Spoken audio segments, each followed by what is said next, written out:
Hello, I'm Peter. I'm so glad you could join me for tonight's journey.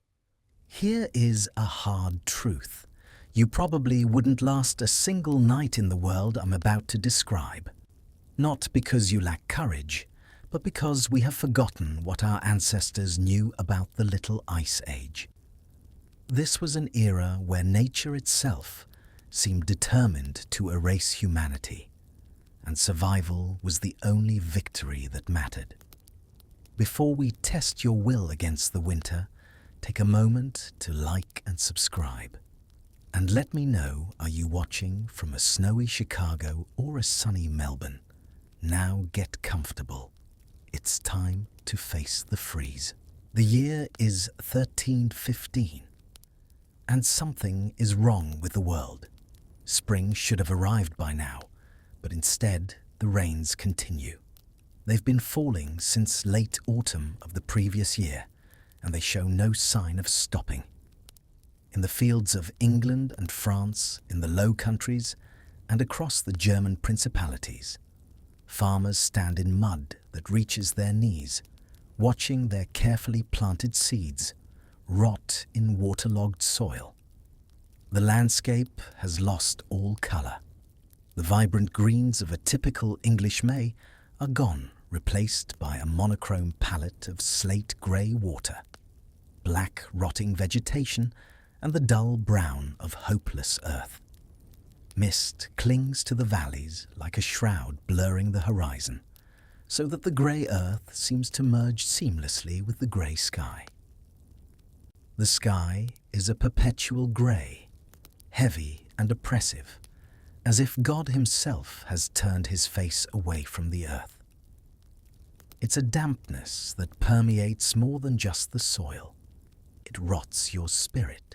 You find patches of green mold on your leather jerkin, on the wooden handle of your spoon, even in the crevices of your own skin. The smell of mildew becomes the smell of failure, a constant olfactory reminder that the natural order has broken. This is the beginning. The moment when the medieval warm period, that blessed time when vineyards flourished in England and crops grew abundantly, gave way to something darker. The Little Ice Age was arriving, not with a single catastrophic winter, but with a slow, relentless shift in the climate that would define European life for the next 5 centuries. But let me take you deeper into what this truly meant. Imagine you are a peasant farmer in the spring of 1315. Your entire world, your entire life revolves around the cycles of planting and harvest. You've survived on this rhythm for as long as you can remember, as your parents did before you and their parents before them. The fields are your clock, your calendar, your bank account, and your pantry, all rolled into one. When you plant wheat in autumn, you know with reasonable certainty that come summer, you'll harvest enough grain to see your family through the following winter, with perhaps a small surplus to sell at market. But now, the rain falls endlessly. Not the gentle spring showers that coax seeds from their dormancy, but cold driving rain that beats down from leaden skies day after day, week after week. The wheat you planted in autumn should be growing strong by now, its green shoots reaching toward the sun. Instead, it lies submerged in pools of standing water, the seeds bloated and rotten, the young plants dissolving into a fetid mass of decay. You try to salvage what you can. You dig drainage trenches with your bare hands, your fingers raw and bleeding from the cold. But for every trench you dig, the rain fills 10 more depressions in the earth. The soil, normally rich and brown, has turned into a grey slurry that clings to everything, a sucking morass that makes every step an exhausting battle. Your oxen, those precious animals that pull your plough and cart, stand miserably in their shelter, their ribs beginning to show because the hay you stored for winter has run out weeks early, and there's no new grass growing in the flooded meadows. And it's not just you. Everyone in your village is suffering the same fate. When you gather at the church on Sunday, you see it in every face, the growing realization that something unprecedented is happening. The skin of your neighbors has taken on a translucent, waxy quality. Their eyes seem larger, sunk deep into dark sockets, staring out from faces that are becoming more angular by the day. Old Edmund, who claims to be near 80 years old and has seen more seasons than anyone else in the village, shakes his head slowly. He's never seen anything like this. Neither has Father Michael the priest, who leads the congregation in prayers for the rain to cease and the sun to return. The prayers seem to vanish into that grey sky, unanswered. By summer, when the harvest should be beginning, there's nothing to harvest. The wheat fields are wastelands of rot and mud. The oat fields are no better. Even the hardier crops, the turnips and parsnips that usually survive anything, have drowned in the saturated earth. And still, the rain continues cold and merciless, washing away hope with every drop. This is when the hunger begins. Not immediately, mind you. People have stores from the previous year, and the first response is always to ration to make what you have last longer. The thick porridges you used to eat twice a day become thinner, stretched with more water and less grain. It looks more like grey gruel now swirling in the wooden bowl, with hardly any solid, distinct grains to be seen. The bread, once made with wheat flour, is now mixed with ground peas, beans, and even acorns foraged from the forest. The loaf is heavy, dark, and dense as a brick. When you break it, it doesn't crumble. It separates in damp, sticky chunks. You start to look at the forest differently. It's no longer just a source of wood. It's a desperate grocery store. You learn that the inner bark of certain trees can be ground into a bitter flour, and that nettles can be boiled into soup. You are eating the landscape itself, consuming the wild things, because the civilized crops have failed. You tell your children it's a new recipe, trying to make them smile, even as your own stomach cramps with hunger. But the stores dwindle faster than you hoped. Autumn arrives with its usual chill, and you should be planting the winter wheat, now the crop that will feed you through next summer. But the fields are still waterlogged. The few seeds you manage to plant simply wash away in the next downpour. You begin to understand with a cold dread that settles in your gut like a stone that there will be no harvest next year either. The price of grain at the market begins to rise. At first, it's just a modest increase, the kind of fluctuation you've seen in lean years before. But as autumn deepens into winter and more people realize the scale of the disaster, prices start to climb steeply. A quarter of wheat that cost 5 shillings at the beginning of 1315 now costs 20 shillings. By the time winter arrives in full force, it's 40 shillings, 8 times the normal price, and still climbing. For the wealthy, this is inconvenient. For you and your family, it's a death sentence. You sell what little you have. The spare cloak, the wooden chest your grandfather made, even the pewter cup that was your only item of value. You trade them all for grain, but the grain you receive in return seems pitifully small, barely enough to feed your family for a week. Your neighbor Thomas sells his ox, the animal he's relied on for plowing and hauling. He gets enough grain to feed his family for a month, but you both know he's mortgaged his future. Without an ox, he won't be able to plant crops even if the weather returns to normal. This is the true cruelty of famine economics. It forces you to consume the very tools you need to survive the recovery. It strips you of your future to buy a few more days of the present. Winter arrives, and it's brutal. Not because it's especially cold by the standards of what will come later, but because you're already weakened by months of poor nutrition. The cold seems to seep into your bones, and the damp, that endless, omnipresent dampness from months of rain, makes everything worse.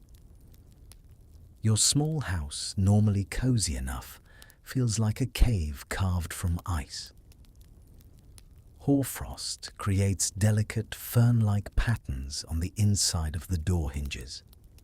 Your breath hangs in the air constantly, a white mist that never dissipates, so you are always walking through the fog of your own existence.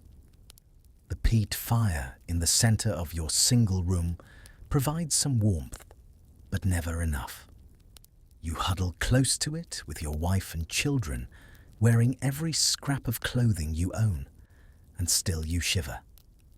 The children cry less now, not because they've adjusted, but because they're too weak to cry. Your youngest, little Margaret, who's only 3 years old, has developed a cough that rattles in her chest like bones in a cup. You know that sound. You've heard it before, usually in the weeks before someone dies. But you push that thought away. You have to believe she'll recover when spring comes, when warmth returns, when food is available again. Except spring doesn't bring relief. The summer of 1316 is as cold and wet as the year before. The fields remain barren. The rain continues to fall. People begin to die in earnest now, not just the elderly and the very young, but healthy adults, strong men and women in their prime, simply wasting away from starvation. The stories that filter through from other villages are horrifying. In Ireland, there are whispers of desperate acts of families so crazed by hunger that they've committed the unthinkable. You don't want to believe these tales, but in the darkest part of night, when your own stomach is cramping and your children are crying softly from hunger, you understand how people could be driven to such extremes.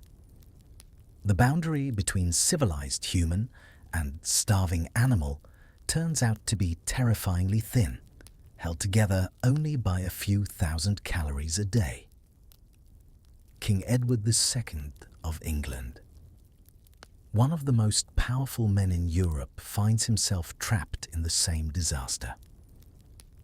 In August of 1316, he and his retinue are traveling through the countryside when they're caught in yet another downpour. The roads have turned into rivers of mud, and the royal party becomes hopelessly stuck. For 3 days, the King of England sits in a waterlogged tent, unable to find even a loaf of bread to purchase. If a king can go hungry, what hope is there for people like you? The Great Famine, as it will later be known, continues into 1317.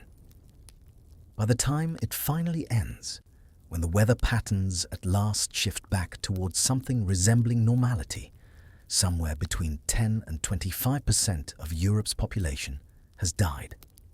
10 million people or more gone claimed by hunger disease and the brutal, unrelenting cold and wet. But this was only the beginning. The Great Famine of 1315-1317 was merely the opening act of the Little Ice Age, a preview of the centuries of hardship to come.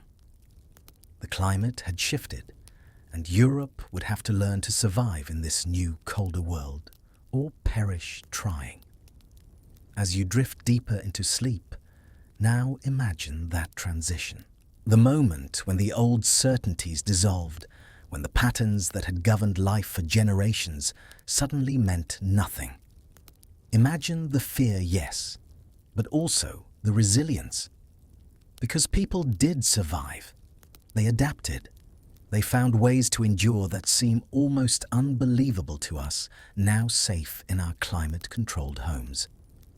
And that's where we're heading next, into the daily reality of living through winter in the Little Ice Age in into the homes and hearths and hearts of the people who refused to let the cold defeat them. 10 million voices silenced by hunger and cold. 10 million stories that ended too soon.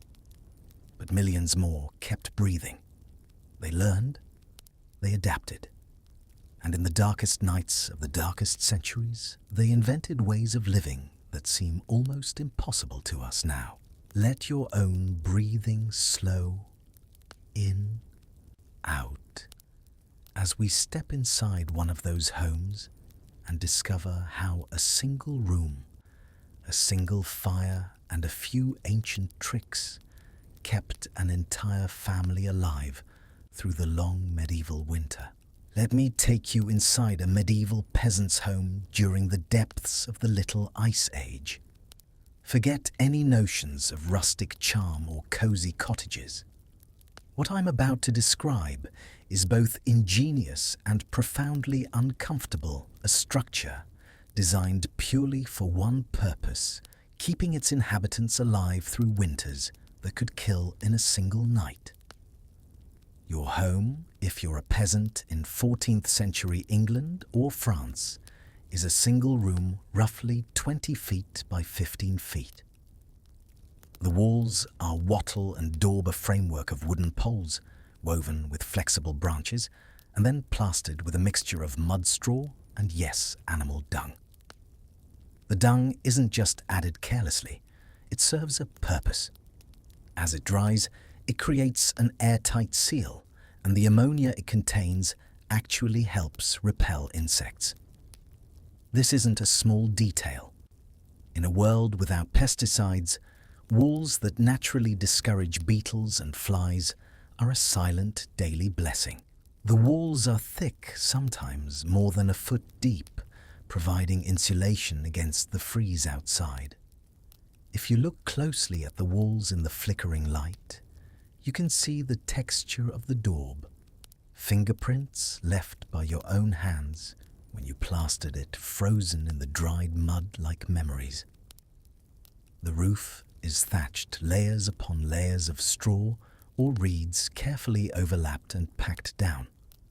A good thatch roof maintained properly is remarkably waterproof and provides excellent insulation.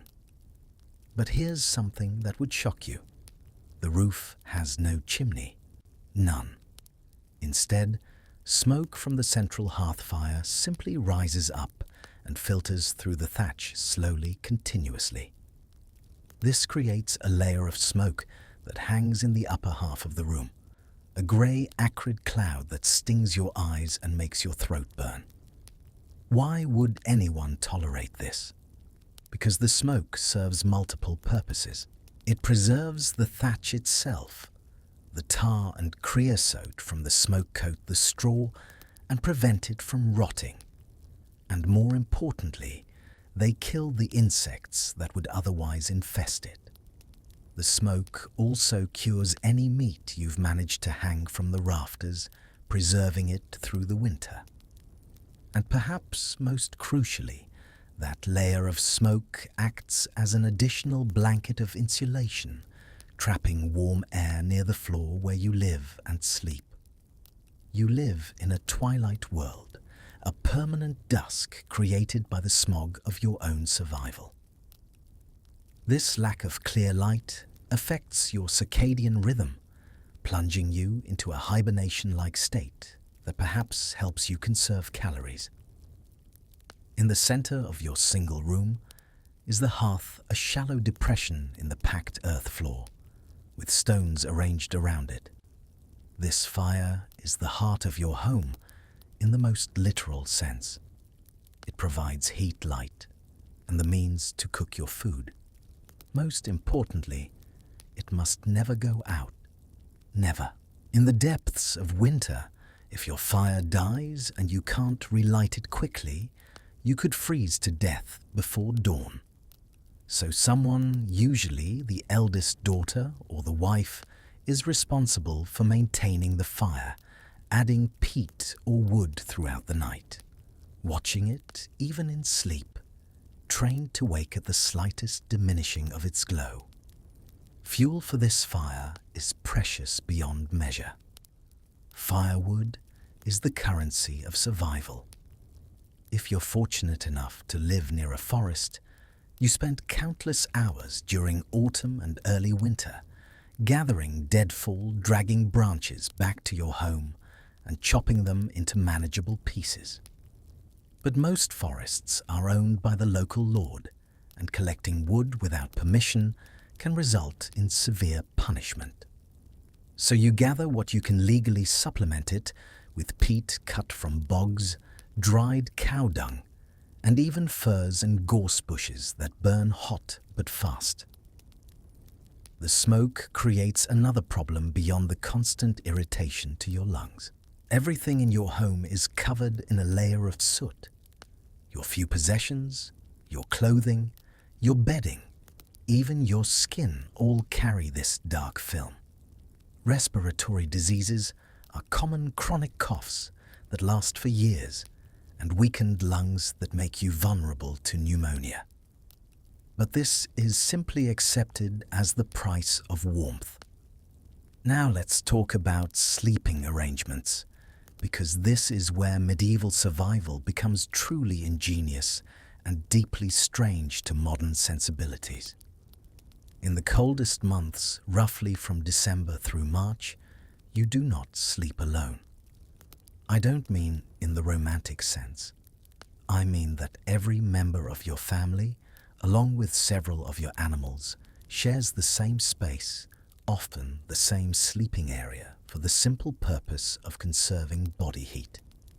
Your bed is not a bed as we would recognize it. It's a raised platform built against one wall, essentially a large wooden box filled with straw or dried heather. If you are wise, you have gathered specific herbs, woodruff, sweet woodruff, or tansy, dried in the summer sun and mixed deeply into this bedding. These aren't for perfume. Their strong chemical scents help drive away the fleas and lice that torment you nightly. It is a small biological warfare you wage against the insects that seek your warmth just as desperately as you do. The entire family sleeps on this platform, packed together like sardines under every piece of fabric you own. Wool cloaks, linen sheets, even old grain sacks, anything that might provide an extra layer of warmth. The children sleep in the middle, where it's warmest.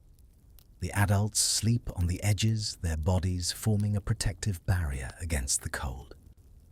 But you're not the only living things sleeping in this room.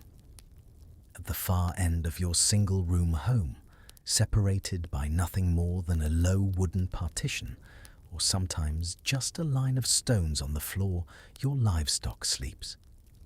The cow, if you're fortunate enough to own one.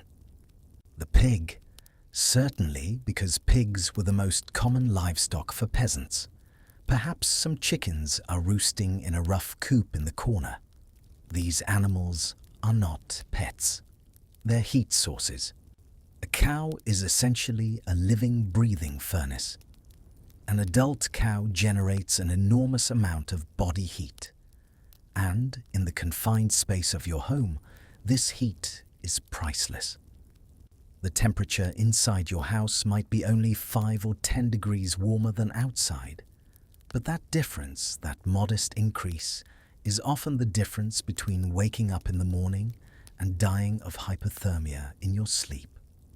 The smell, of course, is overwhelming. Unwashed human bodies, the sweet, sickly smell of animals, their waste, the smoke, the damp wool, the rotting straw. All of it combines into an atmosphere that would make most modern people gag. But you don't notice it.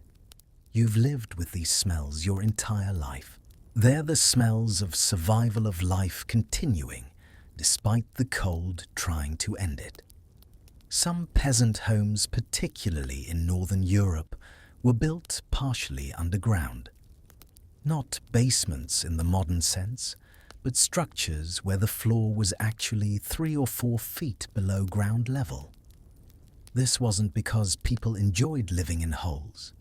It was because the Earth itself, just a few feet down, maintains a relatively constant temperature of around 50 to 55 degrees Fahrenheit, even in the depths of winter. Building your home partially into the ground meant you were literally wrapping yourself in the Earth's warmth, using the planet itself as insulation against the killing cold above. There is a psychological comfort in this too. To be underground is to be held to be returned to the womb of the earth, protected from the biting wind that scours the surface world. The door of your home is small deliberately so. A large door would let in too much cold air every time it opened. So the entrance is only about 4 feet high, forcing you to duck as you enter, and it's always positioned away from the prevailing wind. In front of the door, you've built a small porch or vestibule, a second barrier against the wind. This tiny space, unheated and dark, serves as an airlock of sorts, a buffer zone between the frigid outside world and the marginally warmer interior. Windows, if you have any at all, are tiny, perhaps 6 inches square, covered with oiled cloth or thin scraped animal skin that allows some light to filter through but blocks the wind. Glass windows are for the wealthy, for nobles and merchants utterly beyond the means of a peasant farmer.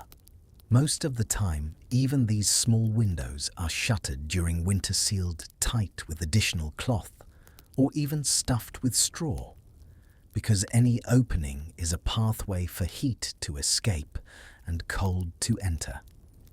The floor of your home is packed earth, sometimes covered with rushes or straw that's changed a few times a year. This floor is surprisingly warm, warmer than you might expect, because the earth beneath doesn't freeze as deeply as the surface soil outside. When you walk across it barefoot, which you often do, because you're saving your shoes for when you must go outside, it feels almost comfortable.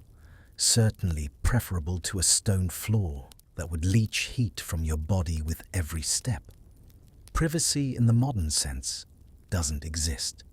There's no separate bedroom, no bathroom, and no kitchen.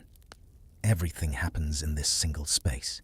You sleep, cook, eat, give birth, care for the sick, and eventually lay out your dead, all within these same 4 walls. The lack of privacy is something we would find intolerable, but for you, it's simply normal. Privacy is a luxury, an abstract concept that means nothing compared to the concrete necessity of survival. This constant proximity breeds a unique form of intimacy, a wordless understanding of each other's physical rhythms and emotional states.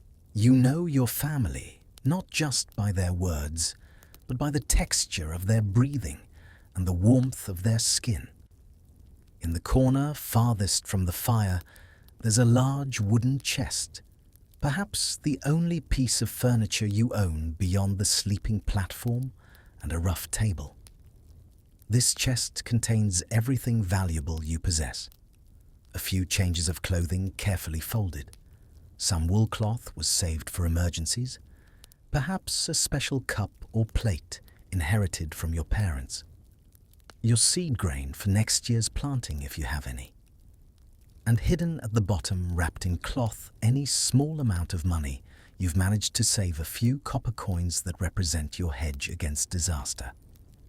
During the day, if the weather permits, you go outside to work to gather more fuel to check on any animals you've sheltered in a separate outbuilding, to fetch water from the well or stream. But as the afternoon darkens into evening, you retreat back inside, sealing the door behind you, banking the fire so it will burn slowly through the night, and settling into your sleeping area for another long winter night. The nights are extraordinarily long during winter. The sun might set as early as 4 o'clock in the afternoon and not rise again until 8 the next morning. That's 16 hours of darkness. 16 hours during which you're essentially imprisoned in your home, unable to work, unable to travel, and able to do nothing but conserve your strength and your fuel and hope that you'll live to see another dawn. This is your habitat. This is where you spend most of your time from December through March. It's dim, smoky, smelly, uncomfortable, and profoundly claustrophobic. But it's also the product of centuries of accumulated wisdom, of countless generations, learning what works and what doesn't when winter becomes your enemy. Every element, from the thick walls to the central fire, to the animals sharing your space, serves a purpose. Nothing is decorative. Nothing is for comfort. Everything is for survival. And survive you do. Most years, anyway. The children wake crying from the bite of winter sometimes, and you soothe them, rubbing warmth back into their small bodies, wrapping them in your own cloak, and breathing warm air onto their cold hands. The cow lows occasionally in the darkness, a sound that's oddly comforting proof that life continues. The fire crackles softly, its glow reflecting off the soot-blackened walls, creating dancing shadows that have entertained humans for thousands of years. You drift off to sleep, finally exhausted from the constant battle against cold, lulled by the sounds of your family breathing around you, the cow shifting in her corner, and the chickens making small, contented noises in their roosts. Tomorrow will bring the same struggles, but tomorrow is tomorrow. Tonight, you're warm enough, you're alive, and that's enough. As the afternoon light begins to fail, usually around 3 or 4 o'clock during the depths of winter, you begin the critical work of preparing for the night ahead. This isn't simply a matter of changing into pajamas and brushing your teeth. In medieval winter, preparing for sleep is literally preparing for survival. Every action you take in these late afternoon hours could determine whether you wake up in the morning or slip away into the cold during the night. The first task is securing your fire. Throughout the day, you've been feeding it steadily, keeping flames dancing, maintaining heat for cooking and warmth. But at night, you can't keep feeding it at the same rate. You need your fuel to last until morning, and possibly much longer if a storm rolls in and you're trapped inside for days. So you learn the art of banking a fire, a winter survival skill that takes years to perfect. You begin by raking all the burning coals into the center of your hearth, creating a concentrated bed of heat.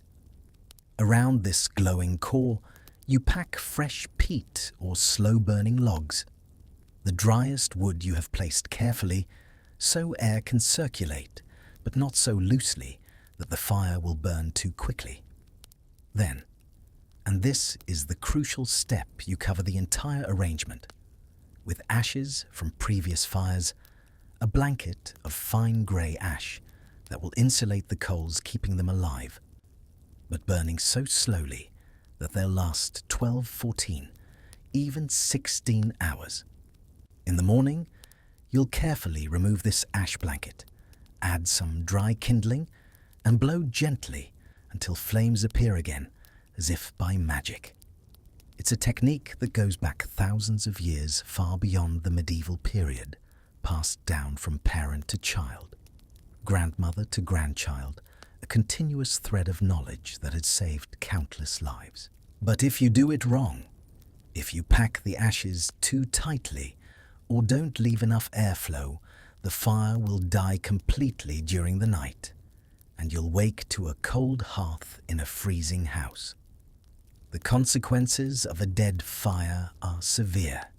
You'll have to relight it somehow, either by walking to a neighbor's house to borrow fire in the form of a burning stick, or hot coals carried in a small pot, or by the laborious process of striking flint against steel to create spark something that can take 15 minutes or more when your hands are numb with cold. Every moment the fire is out is a moment you're losing heat, a moment the cold is seeping deeper into your home, into your bones. While you're banking the fire, your wife or eldest daughter is preparing the evening meal. This isn't a feast. During the lean winter months, particularly in the Little Ice Age, when harvests were poor, the evening meal is often little more than a thin pottage, a watery stew made from whatever is available. If you're fortunate, there are dried peas or beans, softened by soaking them in water all day.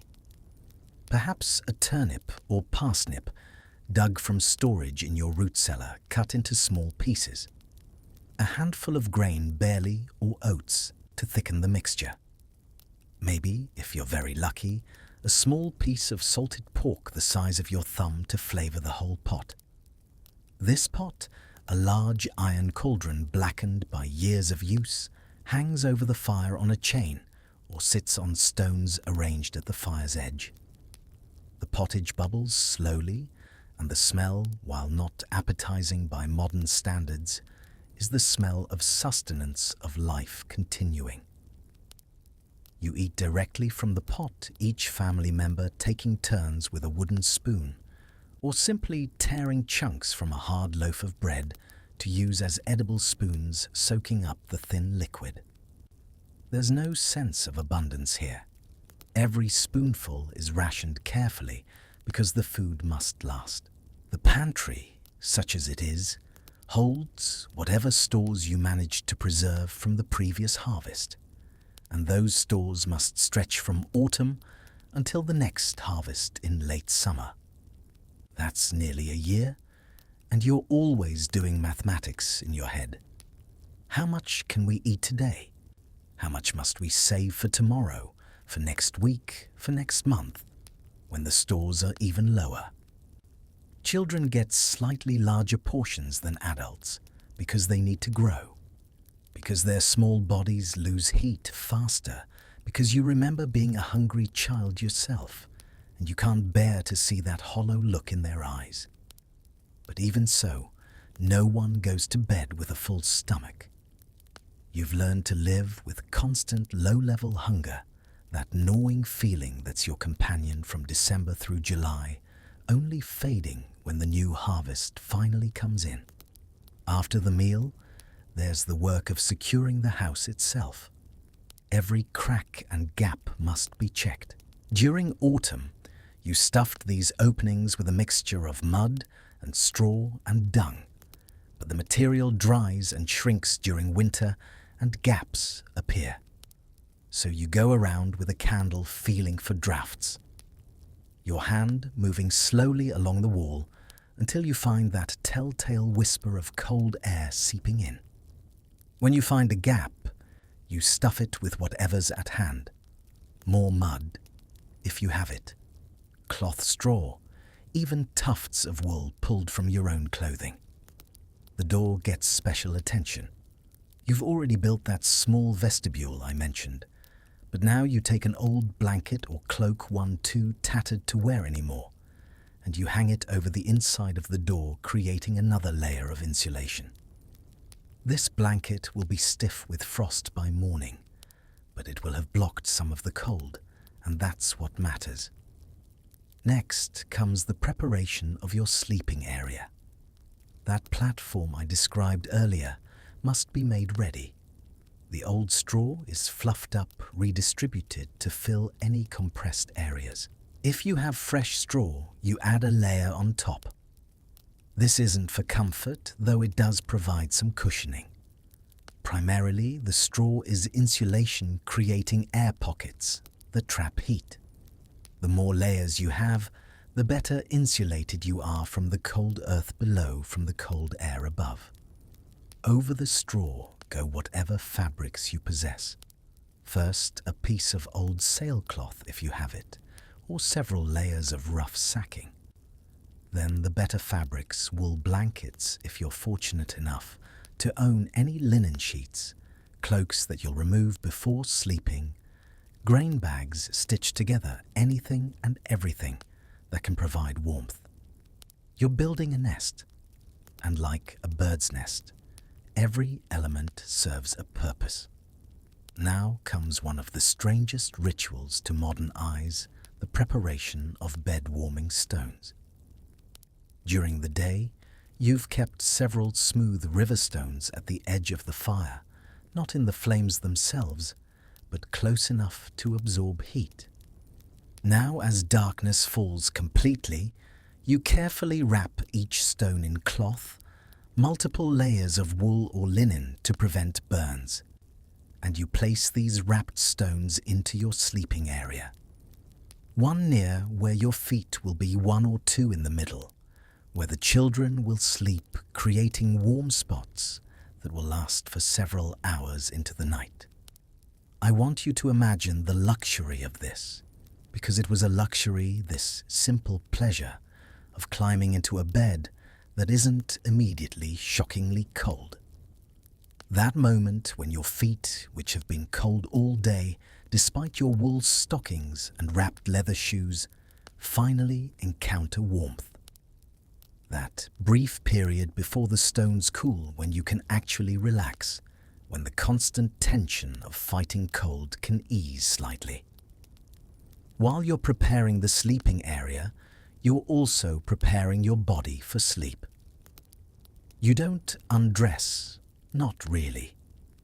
The concept of pajamas, of special sleeping clothes, doesn't exist for you. Instead, you remove your outer layers, your heavy wool cloak, your leather belt, your shoes. But you keep on your undertunic and your wool stockings, and you add a nightcap, a close-fitting cap that covers your ears and helps retain heat that would otherwise escape from your head. Your children have their own nightcaps, smaller versions of yours. Getting them to bed is a process. You check their clothing, making sure their stockings haven't fallen down, that their tunics are pulled down to cover their legs completely, that they're wearing their caps properly. The baby, if you have one, is wrapped tightly in swaddling layers upon layers of linen that restrict movement but trap warmth. This baby will sleep between you and your wife, cocooned in the warmth of both adult bodies, the safest place for such a fragile creature. The animals must be checked one final time before you seal yourself in for the night. You walk the few steps to the far end of the room where the cow stands in her stall. You run your hand along her flank, feeling for any signs of distress. A sick cow is a disaster beyond calculation, and you're alert to any change in her behavior. Her breathing, her willingness to accept the small offering of hay you give her now. The pig is checked similarly, and the chickens already roosting are given a quick inspection to ensure they're all present and healthy. As you return to the sleeping area, you might pause for a moment, looking around this small, smoky, dim space that is your entire world for the next 12 or 14 hours. The fire glows under its blanket of ash, still alive, still protecting you. The cow shifts in her corner, a sound so familiar, it's comforting. Your wife is already settling into the sleeping area, arranging the children, pulling blankets over them, her movements practiced and efficient. You climb in beside them, fitting yourself into the small space remaining, feeling the warmth of the bodies around you, animal and human heat mingling in the darkness. Your wife takes your hand for a moment, a brief connection in the dark, and you squeeze back. No words are needed. You're both thinking the same thing. We survived another day. We'll survive this night. Tomorrow we'll do it again. But before sleep truly claims you, there's one more task. Someone must check the fire one final time. Usually, this falls to you, the head of the household. So you carefully extract yourself from the warm nest, your body immediately protesting the return to the colder air of the room, and you crouch by the fire. With a long stick, you gently probe the ash covering, checking that the coals underneath are still glowing, still breathing that faint red light that means life. Satisfied, you bank one more shovel of ash over the spot, sealing it more completely. As you return to bed, you're already feeling the day's exhaustion pulling you towards sleep. The constant cold, the constant work, the constant vigilance, all of it takes a toll on your body in ways that are hard to explain to someone who's never experienced it. You're not old, you're only in your 30s, but you feel ancient, your joints aching, your muscles sore, your skin rough and chapped from constant exposure to cold and smoke and hard labor. Sleep comes quickly now. Your last conscious thought is gratitude, simple and profound. Gratitude that the fire still burns. Gratitude that your children are breathing steadily beside you. Gratitude that the cow is alive and healthy. Gratitude that you have walls around you, a roof above you, and enough fabric to create this small pocket of relative warmth in a world of killing cold. The work of sleep is complete. Now comes the sleep itself, that necessary surrender to unconsciousness that allows your body to repair itself, to gather strength for another day of survival. And as you slip away into dreams, the long night stretches ahead, dark and cold, and filled with the small sounds of a household resting, recovering, enduring. The darkness of a medieval winter night is a darkness we no longer experience in the modern world. This isn't simply the absence of light. It's a presence, a tangible thing that presses against your eyelids, even when they're closed, that seems to have weight and substance. Outside your small home, the night is absolute. There are no street lights, no neighbors' porch lights, and no glow from distant cities on the horizon. When the sun sets, the world is swallowed by blackness so complete that you literally cannot see your hand in front of your face if you step outside. Inside, in your single room, there's at least a faint glow from the banked fire, a red ember light that barely illuminates anything, but provides just enough visual reference that you're not in complete darkness. This light, dim as it is psychologically important. Humans fear total darkness instinctively, and this faint glow is proof that the fire lives, that warmth continues, and that you're protected. The night has sounds. Outside, if you listen carefully, you can hear the wind moving through bare branches, a sound like bones clicking together. Sometimes there's the creak and groan of your thatched roof as cold air makes the straw contract. If it's snowing, there's actually a quality of silence that's almost too quiet, the snow muffling. All sounds until even the wind seems muted. Inside, the sounds are more varied and more intimate. The breathing of your family members creates a rhythm that changes throughout the night. Your wife breathes deeply and steadily, the sound of someone who has learned to sleep through anything. The children breathe faster, lighter occasionally, making small sounds, a whimper or sigh, that makes you instinctively reach out in the darkness to touch them, to reassure yourself they're still breathing, still warm. The baby's breathing is the fastest of all, almost a pant. And you know that this tiny person is working hard just to maintain body heat, burning energy at a rate that's alarming if you think about it too much. The cow in her corner is surprisingly noisy at night. She shifts position regularly, her hooves scraping against the packed earth floor. She chews occasionally, bringing up cud to rechew it, a wet, rhythmic sound that would be disgusting if you weren't so accustomed to it. Sometimes she sighs a deep, gusty exhalation that seems almost human in its weariness. These sounds are comforting.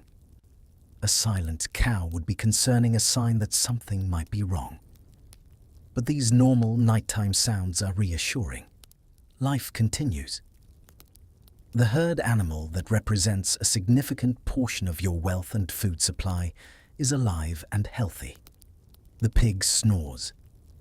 This is not poetic license. Pigs genuinely snore rattling, snorting sounds that can be surprisingly loud. Your pig, sleeping in its small pen, provides its own peculiar nighttime soundtrack. The chickens are generally quiet once they've settled on their roosts, but occasionally one will make a small clucking sound, perhaps dreaming of grain or bugs or whatever chickens dream about. And then there's the fire. Even banked, even covered with ashes, it makes sounds. The occasional soft pop as a pocket of sap in the wood expands and bursts. A gentle hiss as moisture evaporates from a log. These sounds are the heartbeat of your home, proof that the fire lives, that you're not alone in the dark. The experience of waking during the night is universal across human history, but in a medieval winter, it has particular characteristics. You wake, as everyone does, several times during the night. Sometimes it's because you need to urinate, a necessity that requires careful navigation. There's a pot in the corner of the room for this purpose, and you must carefully extract yourself from the nest of sleeping bodies. Feel your way through the darkness to the pot, and then navigate back without stepping on anyone or tripping over anything. The cold air that hits you the moment you leave the warmth of the sleeping area is shocking, like being plunged into ice water.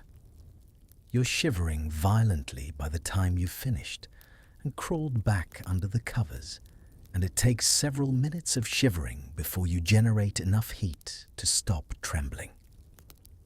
Sometimes you wake because one of the children is crying.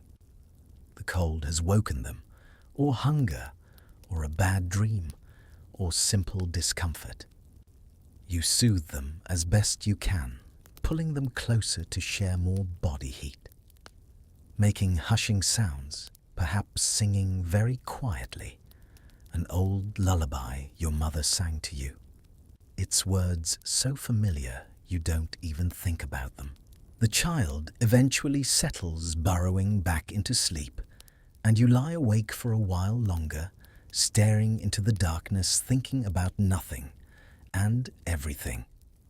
Sometimes you wake because of the cold itself. Despite all your preparations, despite the banked fire and the shared body heat and the layers of fabric the cold penetrates. It creeps in through the walls, through the gaps you couldn't seal completely, through the very earth beneath you. You feel it first in your extremities, your feet, your hands, your nose. They've gone from merely cold to painfully cold, and you know from experience that if you ignore this, if you don't do something, you could develop chilblains or even frostbite. So you rearrange yourself, tucking your feet closer to your wife's body, pulling your hands inside your tunic to warm them against your chest, burrowing deeper into the nest of fabrics. Other times, you wake because you're worried about the fire. This is particularly true in the hours just before dawn, the coldest part of the night, when temperatures outside might have dropped to 10 or 20 degrees below freezing. You lie there in the darkness, listening, trying to hear any sounds from the fire area that might indicate it's gone out. Eventually, worry overcomes sleep, and you get up to check. This nighttime fire check is a ritual you've performed countless times. You stumble through the darkness to the hearth, your hands outstretched so you don't walk into anything. You crouch down, feeling carefully with one hand until you find the ash-covered coals. With your fire stick kept always beside the hearth for this purpose, you gently probe the ash. Is there still heat underneath? Are the coals still alive? Usually, if you've done your evening banking properly, they are. You feel that blessed warmth radiating up through the ash, and you breathe a sigh of relief. Carefully, you add a small piece of wood, not enough to create flames yet, but enough to keep the coals alive until morning. Then you bank more ash over it and return to bed, your feet now, like ice from the cold floor, but your mind at ease. The fire lives. You can sleep again. There is a peculiar rhythm to these long winter nights that we have forgotten. We call it insomnia, but they called it the watch, or dorve, wake sleep. Because the night was 14 hours long, no one slept through it in one go. You would sleep for 4 hours, the dead sleep, and then wake around midnight. In this hour of wakefulness, while the winds howled outside and the frost thickened on the door, a strange, quiet life occurred. This was the time for prayer, for soft whispers between husband and wife that the children wouldn't hear, for lying in the dark and simply thinking. It wasn't a disruption of sleep. It was a sanctuary within it, a stolen hour of consciousness in the long hibernation. You didn't fight this wakefulness. You inhabited it, listening to the breathing of the house, feeling the heat of the stones, existing in a state of suspended animation before drifting into the second sleep that would carry you to dawn. For many, this nightly anxiety manifests as the nightmare. Not a bad dream, but a heavy, suffocating spirit believed to sit on the sleeper's chest. We now know this as sleep paralysis, triggered by stress, irregular sleep schedules, and the heavy atmosphere of a smoke-filled room. But to you in the dark, it feels like the cold itself has taken a demonic form to steal your breath. But sometimes, particularly in the deepest part of winter, when temperatures plummet and winds howl around your home, you wake because you're hearing something alarming outside. The wind during a winter storm sounds like nothing else on earth. It screams around the corners of your house. It rattles the shutters. It finds every small opening and whistles through it, creating eerie, high-pitched notes that sound almost musical. Sometimes the wind is strong enough that you can feel the walls flexing slightly, and you lie there, wondering if your home will survive the night intact. Snow, when it comes, brings its own nighttime experience. If you wake during a snowfall, you become aware of a peculiar quality to the silence. The world outside has gone muffled, and you know instinctively that snow is falling, that by morning your house might be partially buried, that you'll have to dig your way out. This is both comforting and frightening. Comforting, because snow on the roof actually provides additional insulation. Frightening, because if too much accumulates, you could be trapped, unable to get out to collect more firewood or check on any animals in outbuildings. The coldest part of the night, as I mentioned, is just before dawn. This is when most deaths occur in winter, when people slip away from hypothermia, when babies stop breathing, and when the elderly simply don't wake up. You know this, everyone knows this, and so you remain vigilant even in sleep. Particularly if you have small children or very old parents living with you. You wake several times in those pre-dawn hours just to check on them, to make sure they're still breathing and still warm enough. You might rearrange blankets, pulling them higher over a sleeping child, or shift position to share more body heat with an elderly mother whose circulation is poor. And then, finally, you begin to sense the coming of dawn, not because you can see anything changing, the darkness is still absolute, but because you have an internal clock calibrated by years of waking at the same time. Your body knows dawn is near. The animals know too. The chickens begin to stir on their roosts, making soft clucking sounds. The cow shifts more frequently, anticipating the day. The pig grunts and snorts, waking up. This is when you rise for the final time, leaving the warmth of the sleeping area, while your family continues to sleep a bit longer. You move to the fire and begin the morning ritual of resurrecting it. Carefully, you scrape away the ash covering, revealing the coals underneath. If you've done everything right, they're still glowing, still alive. You add small pieces of kindling dry twigs you've kept in a small basket near the fire, specifically for this purpose. You crouch down and blow gently on the coals, adding oxygen and encouraging them. A thin wisp of smoke appears, then another. A tiny flame licks at a piece of kindling. You add more kindling, building carefully, and gradually the flames grow stronger. You've successfully brought the fire back to life. Another night has been survived. As the fire grows and begins to provide real heat and light, you can finally see your surroundings again. The familiar walls, dark with soot, appear out of the darkness. Your family, still sleeping in their nest, becomes visible, a tangle of bodies and blankets. The cow, blinking sleepily, turns her head to look at you. Everything is as it should be. The night has passed. You've made it through. This is the daily miracle of medieval winter, the simple act of waking up after a night when so many things could have gone wrong, when the fire could have died, when the cold could have penetrated too deeply, when illness or accident could have claimed someone.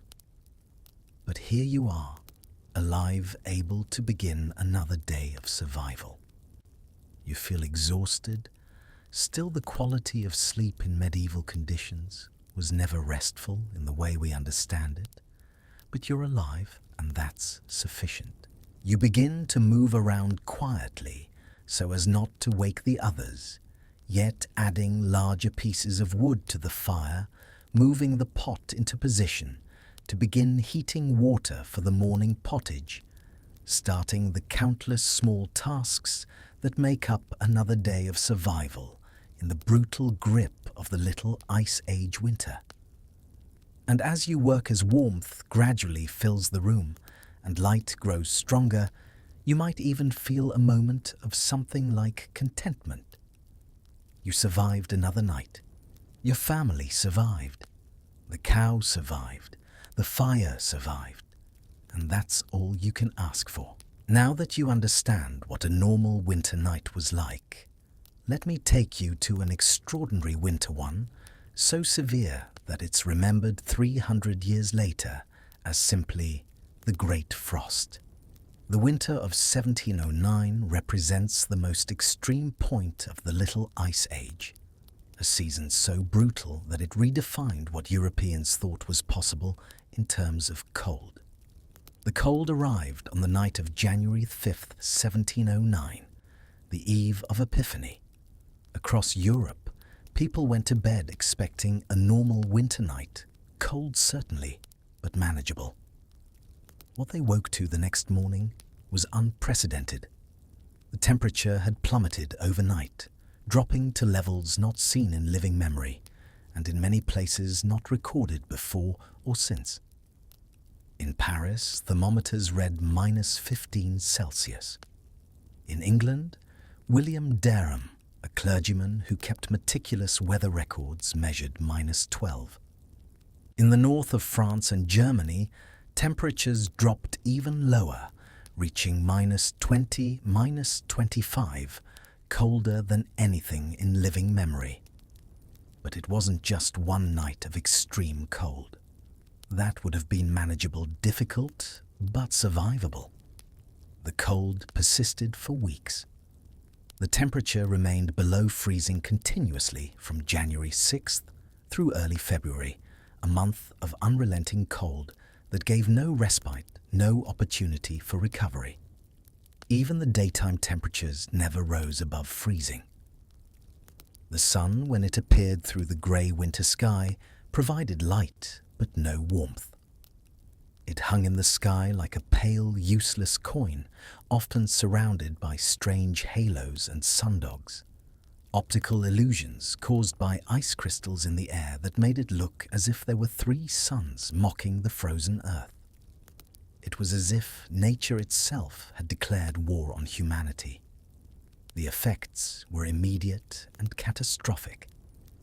Rivers that had flowed freely for centuries froze solid. The Thames in London froze so thoroughly that people could walk across it, and enterprising merchants set up an entire fair on the ice, with booths selling food and drink, printing presses, churning out commemorative cards, even fires built on the ice itself for roasting meat. This might sound festive, and indeed the English made the best of it, turning disaster into celebration in their peculiarly resilient way. But the frozen river also meant that no ships could move. That trade ceased, that coal couldn't be delivered to London from Newcastle, that food supplies were disrupted. In Venice, the lagoons froze something that hadn't happened in anyone's memory. The city built on water became a city built on ice. People walked between islands that were normally only accessible by gondola. The painting by Gabriele Bella captures this surreal scene: frozen water, where water should be the entire natural order seemingly suspended. In Paris, the Seine froze solid enough to bear the weight of wagons. But this wasn't a miracle or a festival. It was a tragedy unfolding in slow motion. The river freezing meant the watermills stopped working, and the mills were how grain was ground into flour. No mills meant no flour. No flour meant no bread. And bread was the foundation of the French diet, the one thing even the poorest person could usually obtain. When bread disappeared from the markets, hunger followed immediately. The cold did things to the physical world that seemed almost supernatural. Trees in forests exploded the sap inside them, freezing and expanding, until the woods split with sounds like gunshots' cracks, echoing through the frozen woods like an artillery barrage. To the superstitious mind, these explosive sounds were terrifying, as if the earth itself was being tortured, screaming in agony under the lash of the cold. Woodsmen who dared to venture out described finding ancient oaks split from crown to root, their innards exposed like broken bones.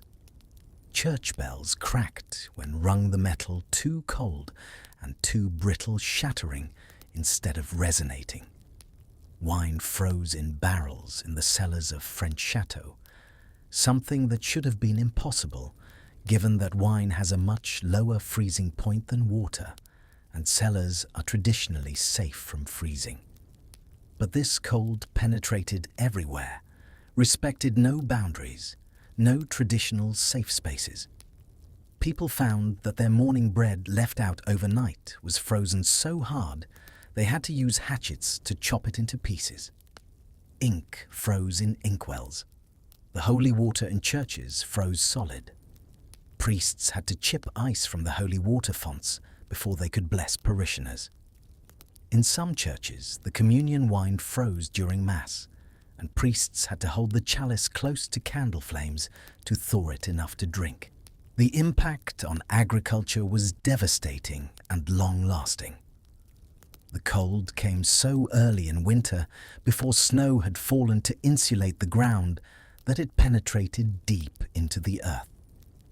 The wheat that farmers had planted in autumn, the winter wheat that should have been safely dormant underground, froze and died. When spring finally arrived and the ground thawed, farmers discovered that their entire winter crop was destroyed. The seeds turned to black mush, unusable. This meant there would be no harvest in the summer of 1709, that the food shortage would extend through the entire year and into 1710. Olive trees in southern France, some of them centuries old, froze and died. These trees represented not just food sources, but investments spanning generations' capital in its most literal form. Vineyards that had produced wine for hundreds of years suffered catastrophic losses. The grapevines froze, and even when they were cut back severely, in hopes they'd regrow, many never recovered. The wine industry in some regions was essentially destroyed, and it took decades to rebuild. The death toll was staggering. In France alone, historians estimate that somewhere between 600,000 and 1 million people died during the winter of 1709 and the famine that followed. The Duchess of Orleans, one of the wealthiest women in France, wrote in a letter that even sitting next to a roaring fire, wearing a heavy fur coat, she was still so cold she could barely hold a pen to write. If the aristocracy in their palaces with unlimited fuel for their fires were suffering, imagine what life was like for peasants in their single-room cottages with limited firewood and inadequate clothing. Bodies accumulated faster than they could be buried. The ground was frozen to a depth of several feet, making it impossible to dig graves.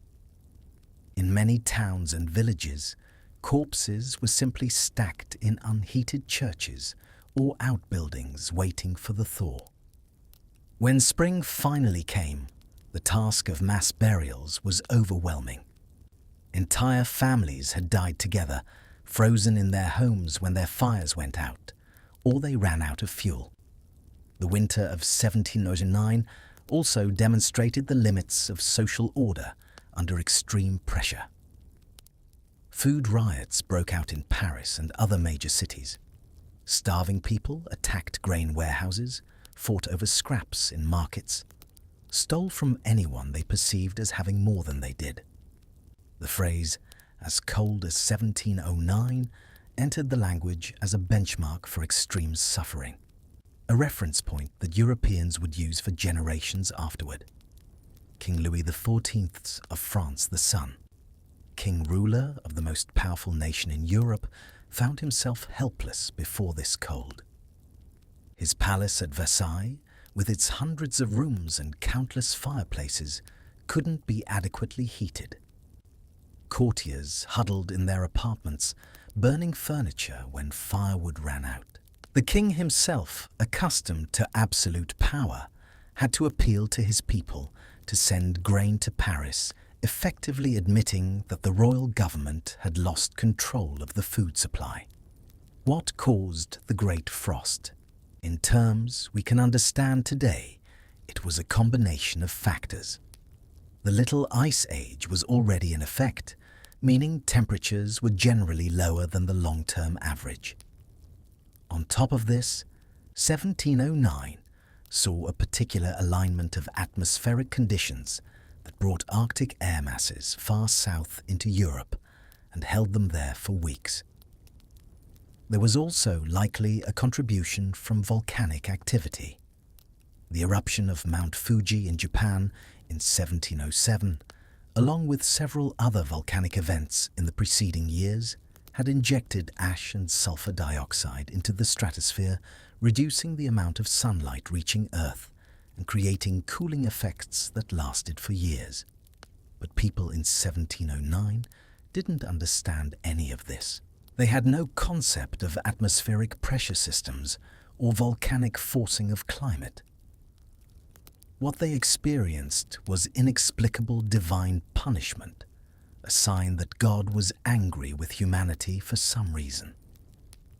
Churches were packed with people praying for relief, making promises to reform their behavior if only the cold would end. Priests and bishops wrote pastoral letters trying to explain what spiritual failures had brought this suffering upon the people. The Great Frost finally broke in early February. The temperatures began to rise slowly at first, then more rapidly. The ice on rivers began to crack and break up. But the breaking of the ice brought its own disasters. When the Thames ice broke up, it did so suddenly in huge sheets that moved with the current, smashing into bridge pilings, destroying boats, creating floods in low-lying areas. The same happened on rivers across Europe. The end of the cold was almost as destructive as the cold itself. And then came the aftermath, the spring and summer of 1709, when the true scope of the agricultural disaster became clear. The harvests were catastrophic. In France, grain production was less than half the normal amount. In England, it was better, but still significantly reduced. Food prices soared to levels not seen since the Great Famine of 1315. The poor starved. The middle classes went hungry. Even the wealthy found their diets restricted to whatever could be obtained at exorbitant prices. The Great Frost of 1709 represents a moment when climate became history, when the weather was so extreme that it shaped political, economic, and social outcomes across an entire continent. It's a reminder that for most of human history, people lived at the mercy of climate, that survival was never guaranteed, that a single season could undo years of careful planning and hard work. As you lie there in your warm bed tonight, consider this during that winter of 1709. There were millions of people, human beings, just like you, with hopes and dreams and families they loved, who went to sleep, not knowing if they'd wake up, who spent their nights in cold so intense that it seemed the world itself might end. Many of them didn't wake up. Many of them died quietly in the night their bodies found frozen when dawn finally came. The Great Frost was the ultimate test of the brutal winter survival skills that generations had developed. And for hundreds of thousands of people, even those skills weren't enough. Let me take you now into the ingenious solutions medieval people developed to survive these brutal winters, focusing particularly on the underground systems and architectural innovations that made the difference between life and death. When we think of medieval architecture, we typically imagine castles with soaring towers, or perhaps thatched roof cottages that look charmingly rustic. What we don't usually think about are the spaces beneath the ground, the underground systems that were essential for winter survival. These weren't elaborate constructions like modern basements. They were simpler, but no less effective, taking advantage of a basic fact of physics that medieval people understood intuitively, even if they couldn't articulate it scientifically. The Earth maintains a relatively constant temperature below the frost line. In northern Europe, particularly in Scandinavia and northern Germany, some peasant homes were built as pit houses structures, where the floor was excavated 3 to 4 feet below the surrounding ground level. You entered these homes by walking down several steps descending into the earth. This meant the walls extended both above and below ground, and the portion below ground was essentially insulated by the earth itself. Even when the air temperature above ground was 20 degrees below zero, the temperature inside a pit house might be 30 or 40 degrees warmer, simply because half the structure was wrapped in earth that didn't freeze at those depths. The construction of a pit house was labor-intensive, but not complicated. You began by excavating a rectangular pit, carefully setting aside the soil you removed because you'd use it later. The depth was crucial, too shallow, and you wouldn't get the insulation benefit too deep, and you risked hitting the water table and flooding. 3 to 4 feet was generally ideal. Once the pit was dug, you erected walls around the perimeter using stone, if you had it, wood if you didn't, or the wattle and daub construction I described earlier. The roof went on top of these walls, so from the outside, your house looked somewhat sunken, as if it was slowly sinking into the ground. But from the inside, you had a structure that was significantly easier to heat and maintain at livable temperatures. The floor of a pit house required special attention. You couldn't just leave it as bare earth, because the moisture from below would make everything damp. So you laid down a floor, typically several layers. First, a layer of large stones, for drainage, creating air gaps that water could flow through. Then smaller stones and gravel. On top of that, a layer of sand or crushed rock. And finally, the surface layer, which might be clay mixed with dung, that dried into a hard, smooth surface, or wooden planks if you were wealthy enough to afford them. This multi-layer floor system kept moisture from rising into your living space while still benefiting from the stable temperature of the earth beneath. This stability is a geological miracle. While the air above fluctuates wildly, the earth at that depth breathes a steady, cool breath. It smells of wet stone and dormant life. A scent that signals safety to your primal brain, reminding you that deep down the world is still solid, still surviving. But pit houses were just one type of underground system. More common were cellars or undercroft spaces beneath the main living area, used primarily for storage, but which also served thermal functions. These cellars were where you stored root vegetables through the winter, where you kept barrels of beer or cider, where you hung preserved meats.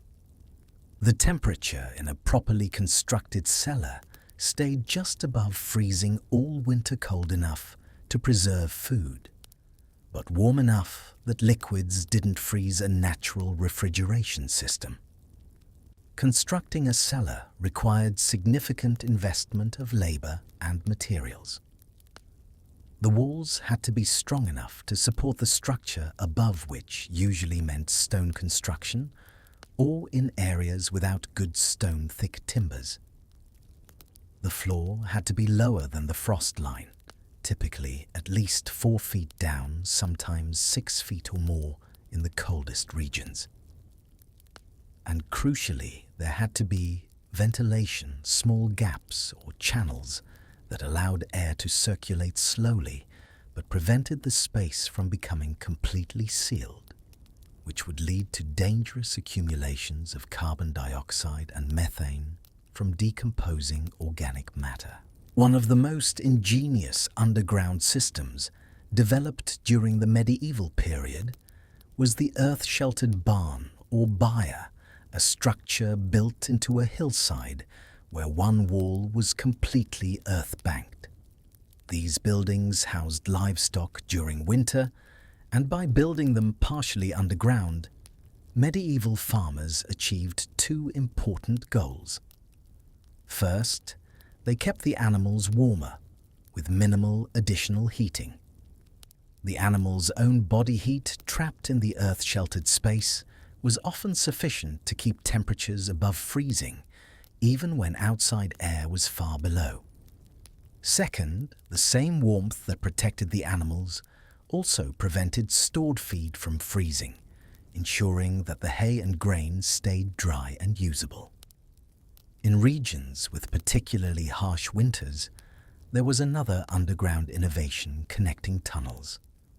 This might sound like something from a fantasy novel, but it was real and practical. Wealthy estates and monasteries sometimes constructed covered passages or even tunnels connecting different buildings, allowing people to move between structures without exposing themselves to the weather. These weren't elaborate stone tunnels, like you might imagine. More often, they were wooden passageways built on the surface, but heavily insulated and protected from the elements, or sometimes trenches dug below ground level and roofed over with timber and earth. These passages served multiple purposes. They allowed servants to bring firewood from storage to the main hall without carrying it through blizzards. They enabled monks to move between church and dormitory for midnight prayers without freezing.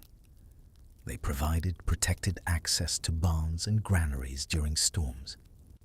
In a sense, these were medieval versions of the heated walkways and skyways we see in modern cold-climate cities. Recognizing that exposure to extreme weather during necessary movement between buildings was both miserable and dangerous. The architectural details of medieval buildings also reflected cold weather adaptations that we've largely forgotten. Windows, as I mentioned before, were tiny when they existed at all, but their placement was carefully considered. They were rarely placed on the northern wall of a building, because in the northern hemisphere, north-facing walls receive no direct sunlight and lose heat faster than other walls. Windows, when necessary, were placed on south or east-facing walls, where they could catch whatever weak winter sunlight was available. Doorways were recessed, set back into the wall by a foot or more, creating a small alcove that provided the first layer of protection against wind and driving rain or snow. The door itself was thick, made from multiple layers of wood, and it opened inward so that snow accumulation outside wouldn't prevent you from opening it. The threshold was raised sometimes as much as 6 inches above the ground level, outside creating a barrier against water and snow infiltration. Roof design was critical. In regions with heavy snowfall, roofs were steeply pitched 60 degrees or more to encourage snow to slide off before its weight could collapse the structure. But this created a problem. Where did the snow go when it slid off? If it simply piled up around the base of the walls, it could cause moisture problems and even structural damage. So clever builders created what we might call snow management systems, often just a cleared area around the building where snow could accumulate without touching the walls, sometimes with drainage channels dug to direct meltwater away from the foundation. Chimneys, which began to appear in wealthy homes during the later medieval period, were architectural marvels of thermal management. A well-designed chimney didn't just vent smoke, it created a draft that pulled air through the fire, making it burn hotter and more efficiently. The masonry of the chimney itself absorbed heat from the fire and radiated it into the room for hours after the fire had died down. Some chimneys were designed with multiple flues, allowing several rooms to share a single chimney stack, each room having its own fireplace, but all using the same vertical shaft to vent smoke. Insulation, in the medieval sense, was about mass and layering. Thick walls weren't just for structural strength, they were thermal mass material that absorbed heat slowly during the day and released it slowly at night, moderating temperature swings. The ideal wall for cold climates was thick stone on the outside, an air gap in the middle, and then wattle and daub or plastered brick on the inside. This created an insulation system that while not as effective as modern materials, was remarkably efficient given the technology available. The roofs I mentioned earlier, those thick thatched roofs, were actually excellent insulators. A foot or more of densely packed straw, properly laid and maintained, provided insulation comparable to several inches of modern fiberglass. The smoke passing through the thatch, as unpleasant as that was for the people living below, actually improved its insulating properties over time by coating the straw with tar-like substances that repelled moisture and prevented decay. One fascinating underground system that was more common than most people realize was the ice house. This wasn't just for aristocrats. Even modest manor houses often had them. An ice house was exactly what it sounds like. A deep pit, often 10 to 15 feet deep, lined with stone or brick with thick walls and a heavily insulated door at ground level. During winter, when ponds and rivers froze, ice was harvested, cut into blocks and stored in this underground chamber. Packed in straw or sawdust for insulation, this ice could last through the entire summer and into the next winter, providing a means of food preservation that was invaluable before mechanical refrigeration. The construction required understanding of thermal dynamics. The ice house had to be deep enough that the earth around it stayed cold. It needed drainage at the bottom, so meltwater didn't accumulate around the ice, and it needed to be sealed well enough to minimize heat infiltration, but not so tightly that dangerous gases couldn't escape. What ties all these underground systems and architectural innovations together is a fundamental respect for the power of winter and a willingness to work with natural forces rather than trying to overcome them through brute force. Medieval people couldn't heat their homes to comfortable temperatures by modern standards, so they focused on reducing heat loss, trapping whatever warmth they could generate, and using the stable temperature of the earth as a baseline to build from. These weren't solutions born from scientific understanding in the modern sense, but from centuries of observation, experimentation, and the harsh teacher of failed attempts. When you think about brutal winter survival skills, don't just think about endurance and toughness. Think about the intelligence required to design these systems without formal education, without textbooks or blueprints. Just practical knowledge passed down and refined over generations. Think about the labor involved. The digging, the stone laying, the timber hewing, all done with hand tools, all done, knowing that the survival of your family and your community depended on getting it right. And finally, think about how these underground systems represent a different relationship with the earth itself.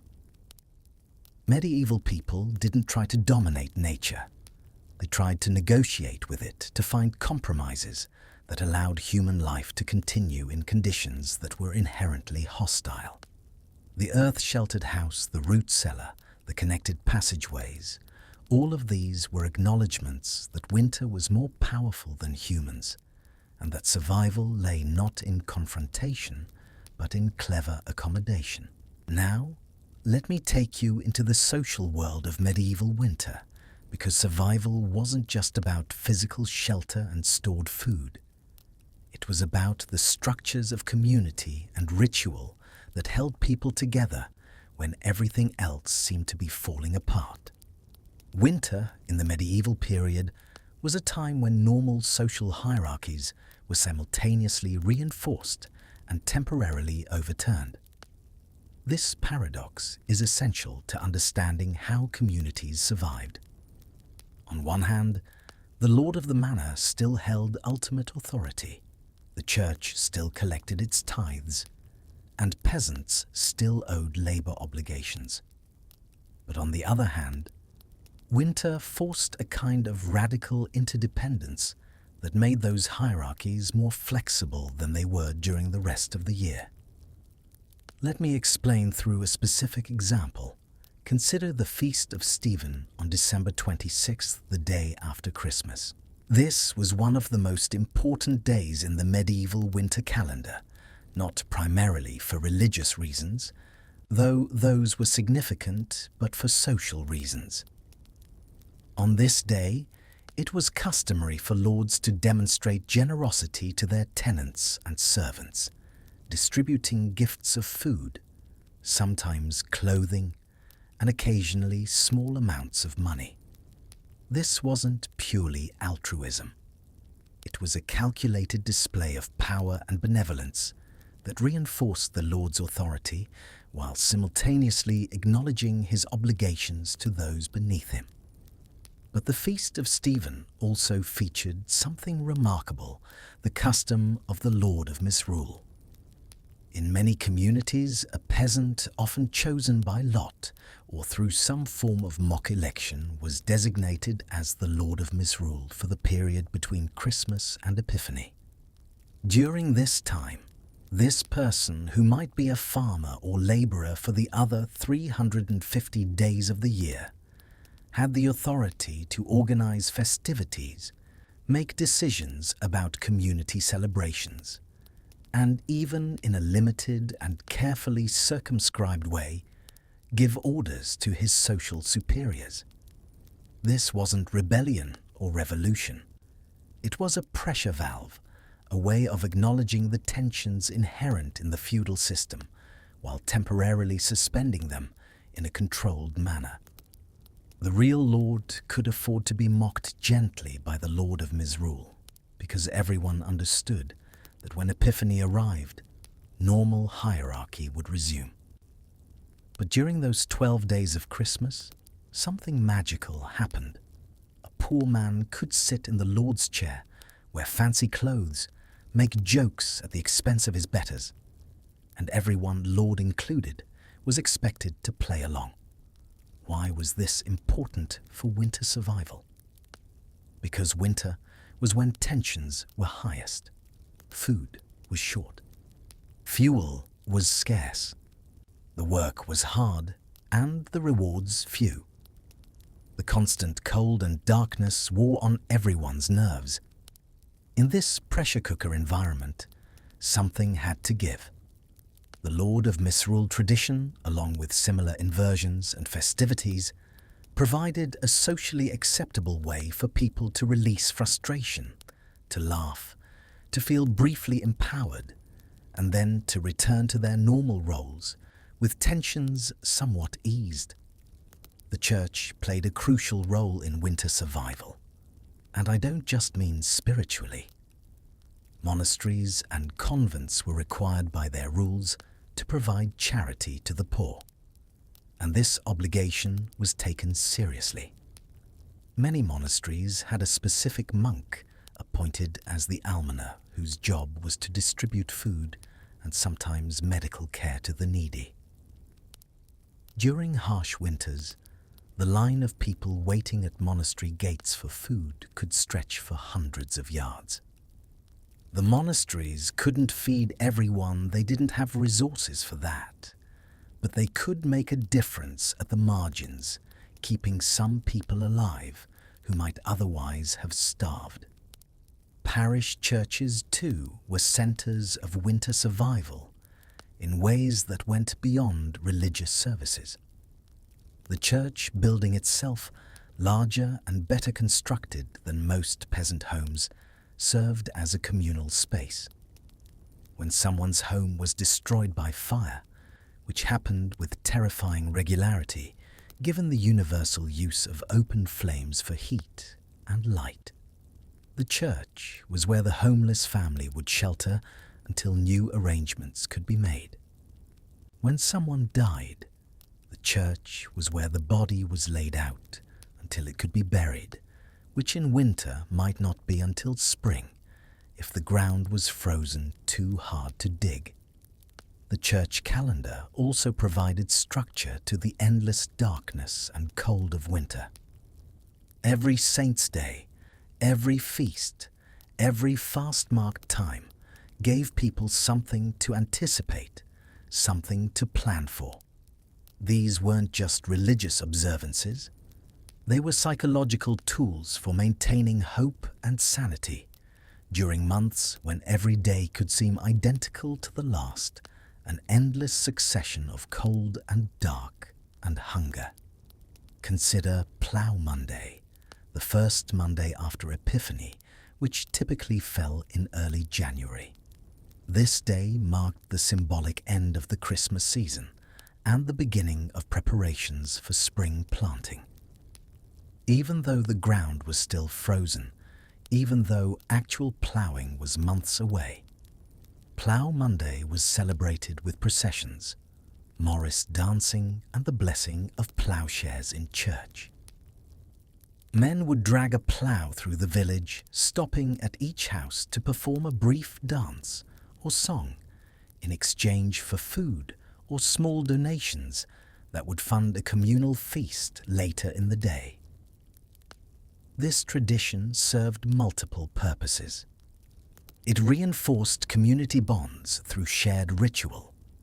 It gave people something to do during the long winter months, relieving the monotony.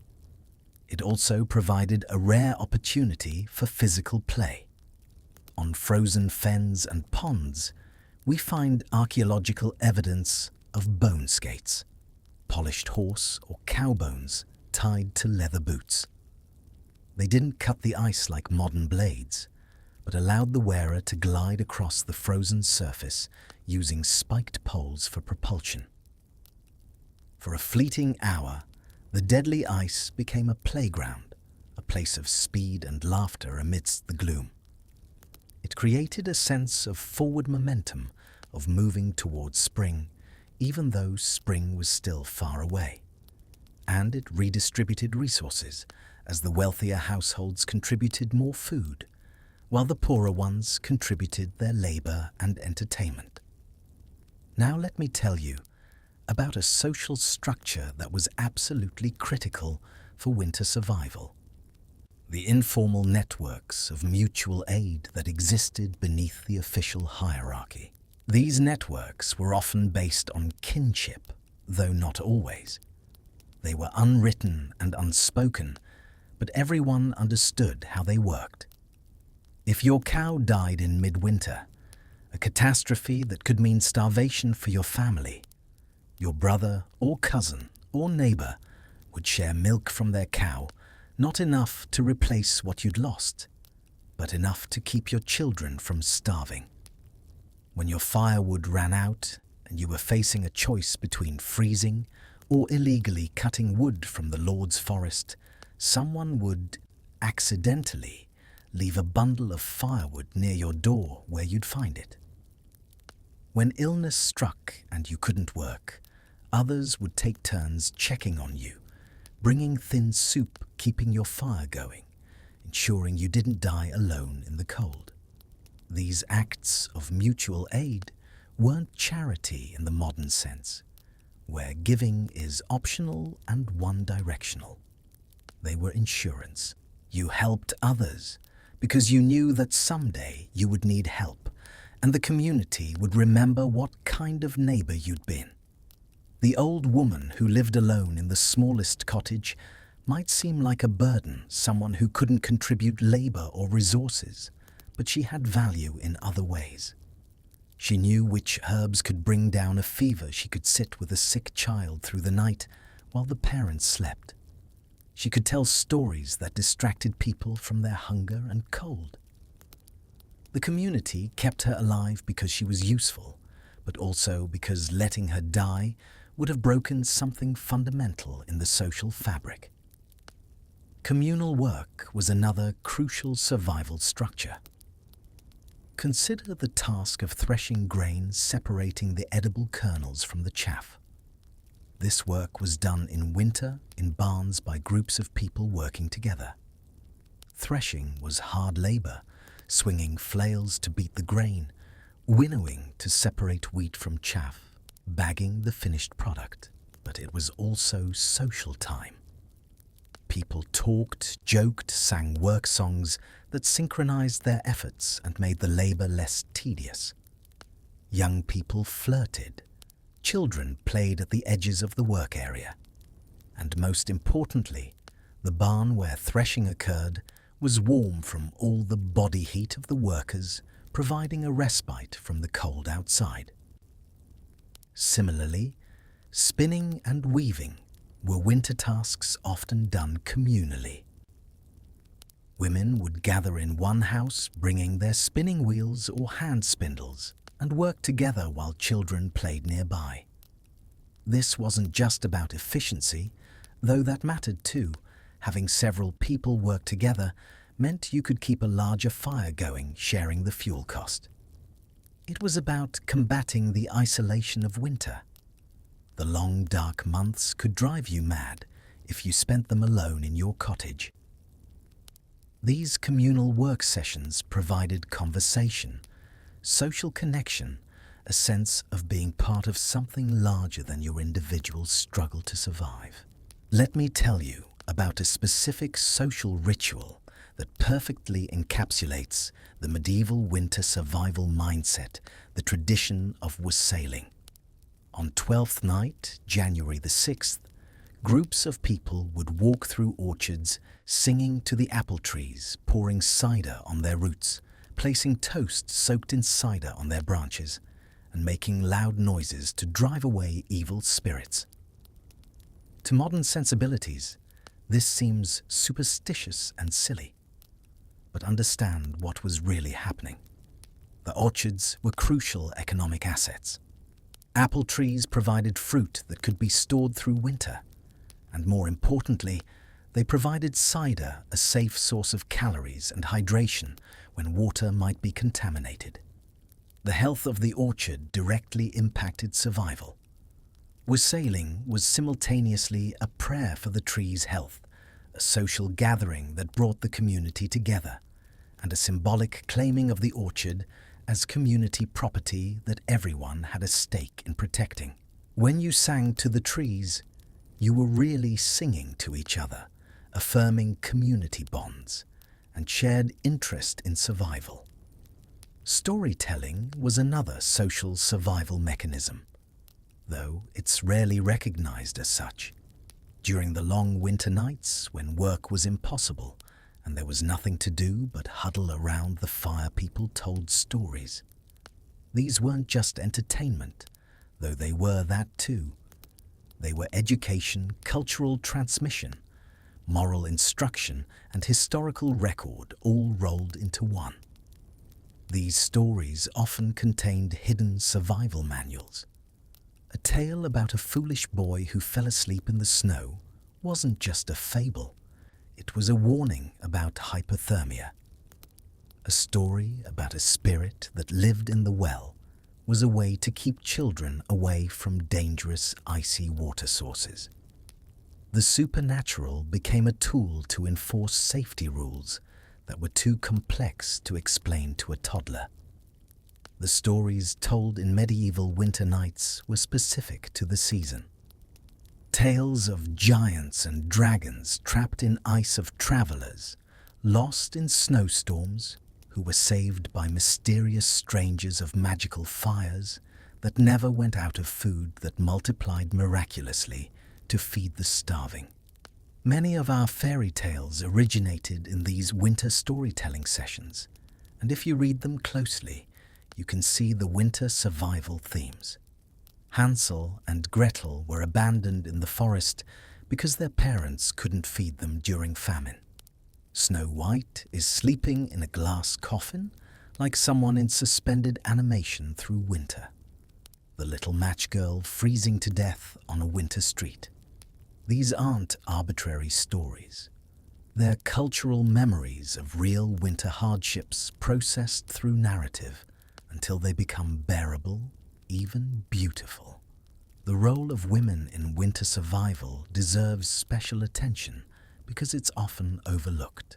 Men might do the heavy labor of harvesting wood or repairing structures, but women were responsible for the continuous, unceasing work that actually kept people alive.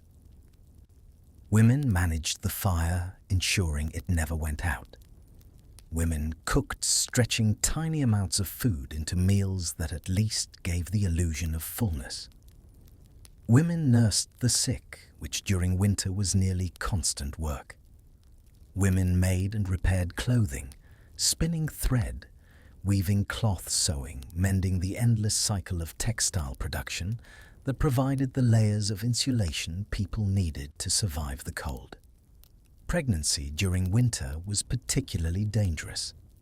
Women who were pregnant during the cold months faced double jeopardy. Their bodies were under the stress of growing a baby while also fighting to maintain body temperature and surviving on reduced rations. Childbirth in winter was almost a death sentence because the mother's body was so weakened. And if the baby was born in midwinter, its chances of survival were slim. The cold, the mother's inadequate nutrition for breastfeeding, the heightened risk of infection in cold, unsanitary conditions all combined to create mortality rates that were horrific even by medieval standards. Yet women continued to have babies because they had no choice and because there was an understanding that some children would die and population had to be maintained. This might sound cold to us, but it was pragmatic.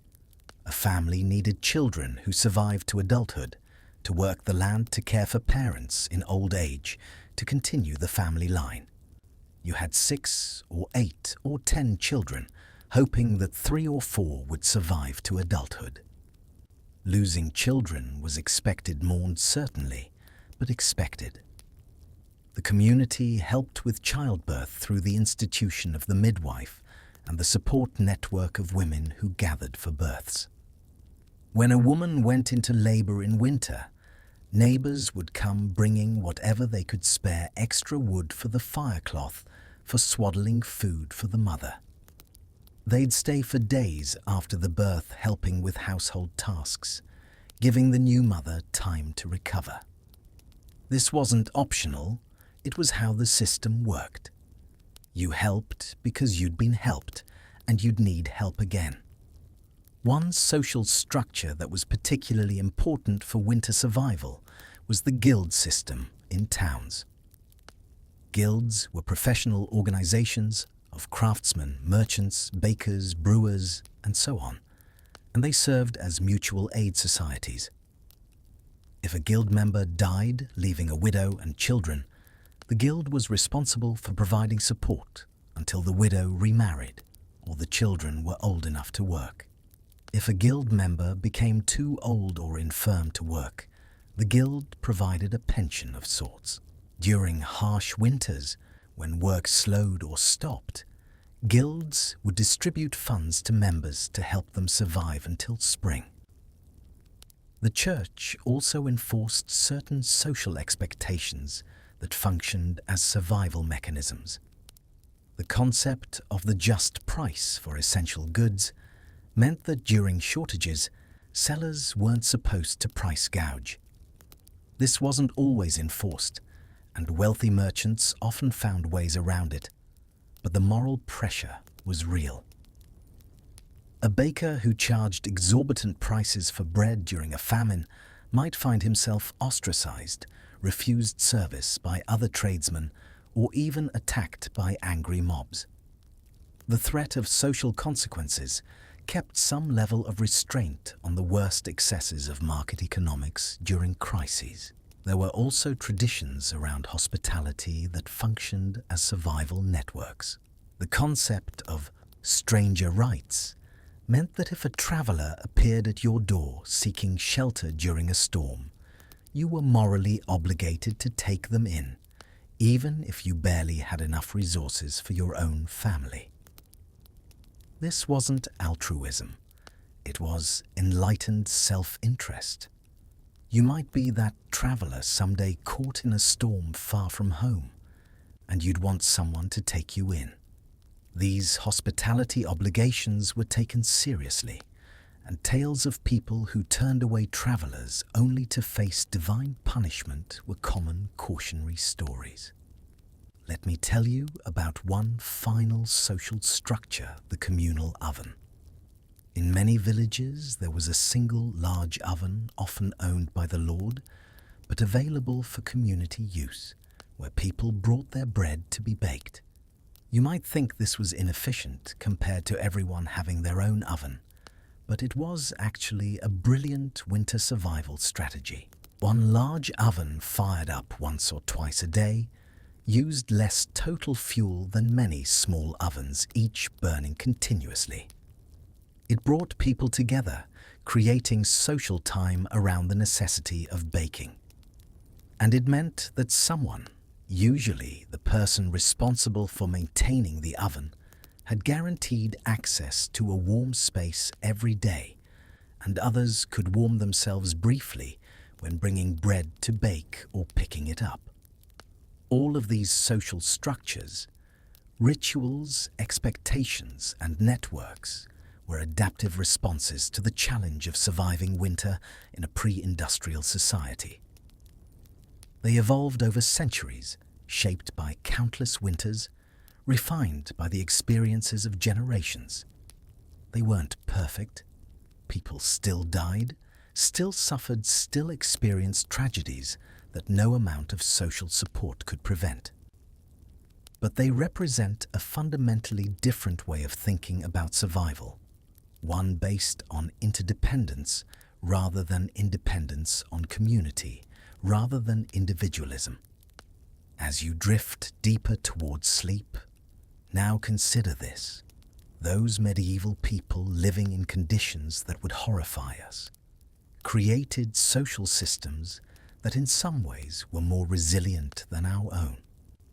They understood viscerally that survival required cooperation, that no one could make it alone, that the strength of the community determined who lived and who died.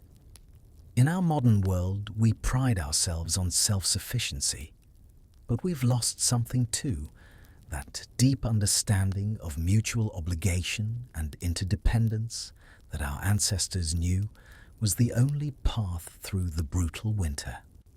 We've journeyed far tonight, back through centuries, to a time when survival itself was the highest aspiration, when making it through another winter was victory enough.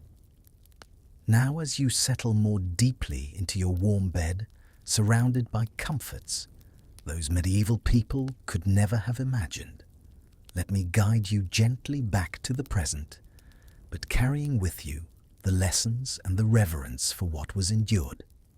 Think about where you are right now. You're lying in a bed specifically designed for comfort, with a mattress engineered to support your body. You're covered with blankets that are warm but light, that breathe while insulating, marvels of textile engineering. The room around you is heated to a temperature you've chosen, regulated by a thermostat that responds to the slightest variation. If you're too warm, you can adjust it. If you're too cold, warmth is just a button press away. The electric lights in your home can turn night into day instantly, completely, whenever you choose. You have a refrigerator that keeps food cold without ice, a freezer that can preserve a year's worth of food in a space no larger than a closet. You have a stove that provides heat instantly, precisely, without smoke, without the constant tending of a fire. You have running water, hot and cold, delivered to multiple rooms in your house with such reliability that you notice only when it fails. You have weather forecasts that tell you days in advance when storms are coming, giving you time to prepare. You have communication devices that could summon help in seconds if you needed it. All of these things, every single one, would have seemed like magic to a medieval person, like miracles beyond the power of prayer to provide. The distance between their world and ours is almost unimaginable, and yet the people were the same. They had the same capacity for love, for hope, for humor, for kindness that we have. They weren't lesser humans living diminished lives. They were us, placed in circumstances we can barely comprehend. When you woke up this morning, did you think about the fact that you were waking up, that you'd survived another night? Probably not, because in our world, survival through the night is a given, not an achievement. But for medieval people, each dawn was a small victory. Each spring that arrived was a miracle renewed. They lived with an awareness of mortality, of fragility, of dependence on forces beyond their control that we've largely lost. And perhaps that's both our greatest achievement and our greatest loss. We've conquered winter, tamed it, turned it into an aesthetic choice rather than an existential threat. We can enjoy the beauty of snow without fearing it will kill us. We can appreciate the cozy comfort of a fire without needing it to survive. We've created a world where winter is a season rather than a siege. This is undeniably good. The suffering that medieval people endured was real and terrible, and we should be grateful every day that we don't face it. But we've also lost something in the conquering. We've lost that deep appreciation for warmth, that profound gratitude for shelter, that understanding of how precious and fragile life really is. When warmth is always available, we stop noticing it. When food is always abundant, we stop being grateful for it. When survival is guaranteed, we stop celebrating it.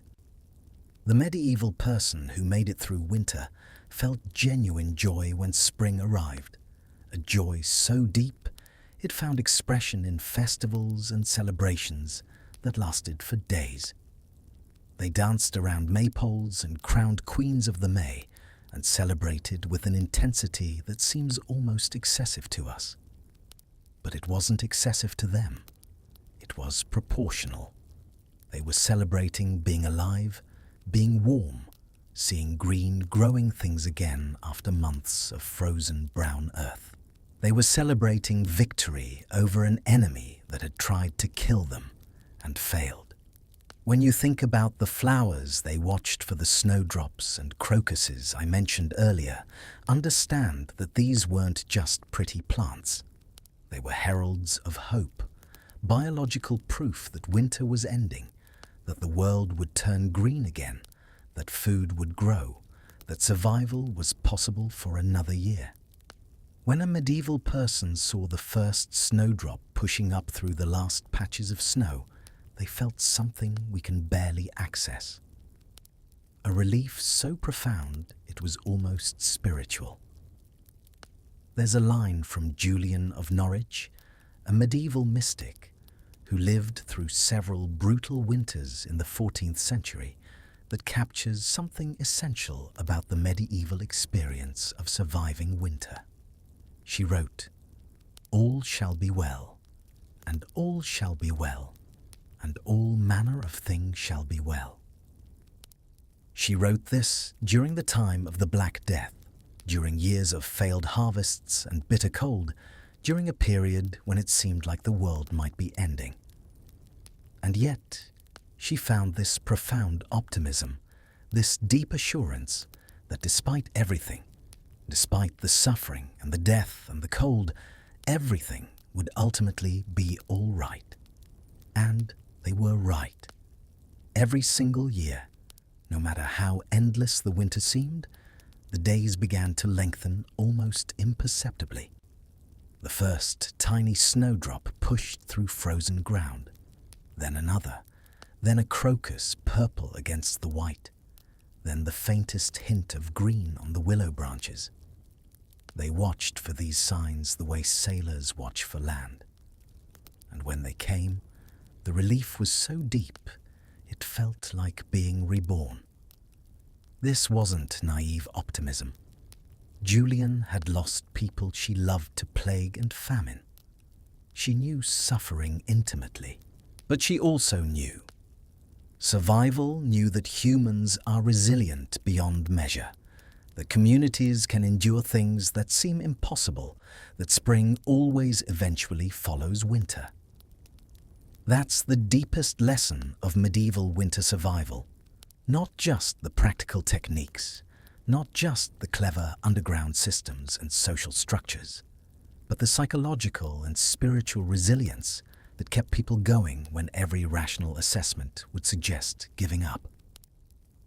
As you lie there, now warm and safe, I want you to do something. Take a moment and feel genuine gratitude for your circumstances. Not guilty gratitude, not "I should be more grateful," but real felt appreciation for the miracle of your comfort. Feel the warmth of your blankets. Notice the absence of smoke in your lungs, the absence of gnawing hunger in your belly, the absence of fear about whether you'll wake up tomorrow. These absences, these lacks of suffering, are themselves gifts beyond price. And then, if you can feel a connection to those people in the past who didn't have what you have, who endured what you will never have to endure. They were your ancestors, not necessarily biologically, but culturally, humanly. Their survival made your existence possible. The techniques they developed, the knowledge they accumulated, the societies they built, even in the face of brutal conditions, all of it flows forward through time to you. You are the inheritor of their resilience. Somewhere in your DNA, coded in ways we're only beginning to understand, is the memory of survival, the knowledge of endurance, the capacity to persist through conditions that seem impossible. You probably won't need those capacities. Your life is unlikely to demand that level of survival struggle, but it's worth knowing they're there, worth honoring the people who developed them, worth remembering that the comfortable present you enjoy was built on foundations of suffering and endurance that spanned centuries. The snow is falling now, in my mind's eye, soft and gentle over a medieval village long vanished. The cottages are dark, their inhabitants sleeping or trying to sleep, huddled against the cold. Smoke rises from roofs, thin trails that disappear into the darkness. In one cottage, a fire still glows faintly, tended through the night by someone who understands that letting it die means death. In another, a mother holds a sick child singing softly, keeping the baby warm with her own body heat. In a third, an old man sleeps his last sleep, slipping away peacefully, his family around him, unaware yet that he's gone. These scenes played out thousands of times, millions of times, across centuries of winters. Each one was a drama of survival, of hope and fear and love and loss. Each one mattered infinitely to the people involved, even as it disappeared into the vast anonymity of history. We don't know their names, those people. We don't know their individual stories.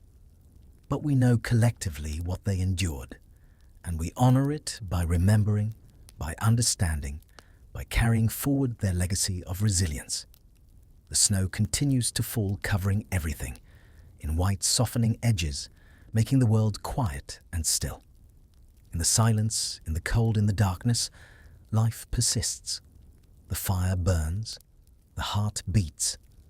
The breath continues in and out, the most basic rhythm of survival. And somewhere in that rhythm, in that continuance, is everything that matters. The stubborn refusal to give up, the determination to see another dawn, the faith that spring will come again, even when winter seems endless. You're breathing that same rhythm now, in and out your body, doing what bodies have always done, sustaining life without conscious thought. Your heartbeat is the same heartbeat that kept medieval people alive through brutal winters, the same biological engine that has powered human survival through everything history could throw at it. You're part of that continuity, that long chain of survival stretching back through time to people who faced challenges we can barely imagine. And now, as sleep comes closer, as your consciousness begins to drift, I want you to release the details of what we've explored tonight. Let go of the specific facts and dates and descriptions. What remains, what you carry with you into sleep and beyond, is something deeper, a sense of connection to the past, a recognition of human resilience, an appreciation for the extraordinary gift of your own comfortable present, and perhaps a quiet pride in being part of this long story of survival and endurance. The snow falls, the fire glows, the breathing continues. All shall be well. Sleep now warm and safe, honored guest of history, heir to centuries of survival. Sleep. And so, we've come to the end of another journey through time, back from those brutal winters to your present comfort. I hope you found some peace in tonight's exploration, some quiet appreciation for the resilience of the human spirit and the miracle of your own circumstances. If this story helped you relax, helped you drift towards sleep, I'd be grateful if you'd subscribe to this channel for more boring tales to lull you into restful slumber. Share it with someone who might need a gentle escape into history. Leave a comment about what you'd like to explore next. Your thoughts and suggestions help guide where we travel together. Thank you for joining me tonight. Thank you for listening to these stories of people long gone, but not forgotten, whose struggles and triumphs deserve to be remembered. Sweet dreams wherever you are in the world. May your sleep be deep and restorative, and may you wake tomorrow with renewed appreciation for the warmth that surrounds you. Good night.